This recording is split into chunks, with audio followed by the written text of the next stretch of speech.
আমি আমার শ্বশুরের আদরের বেটার বউ, তাই আমার শ্বশুরের জন্য বানালাম আজকে ৮ পদ। চলো তোমাদের সাথেও শেয়ার করি। ভাতটা প্লেটে রেখে একটু লেবুর রস দিয়ে মাখিয়ে একটা বেগুন ভাজা নিয়ে নিলাম।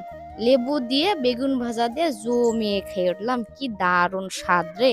তারপরে আমার শ্বশুর ক্ষেতের থেকে জাল ফালাইয়া পুঁটি মাছ ধরে আনছিল, সেই পুঁটি মাছ নিয়ে নিলাম। উফ, কি স্বাদ। খেতে খেতে ভাত শেষ, একটু ভাত নিয়ে একটু পুঁঠির মাথা দিয়ে বানানো ভর্তাটা অনেক স্বাদ ছিল, যেহেতু এটা পাটায় বাটানো হয়েছে। তারপরে নিয়ে নিলাম পোরকল ভাজা, তোমরা বাঙালি ভাষায় কি বলো, আমরা আমাদের জায়গায় পোরকলই বলি। তারপরে নিয়ে নিলাম আমাদের গাছের কলার থোর, যেটাকে পাটায় বেটে ভাজা ভাজা করা হয়েছে, অনেক স্বাদ।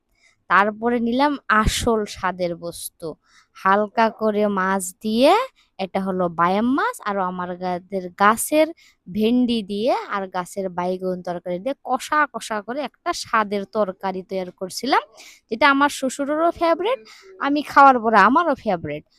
সাথে একটু কামড় দিয়ে লেবুর রস খাইলাম। তারপরে ছিল একটু পাতলা ঝোল, একটু পোরকল দিয়ে পুঁটি দিয়ে রান্না হয়েছিল।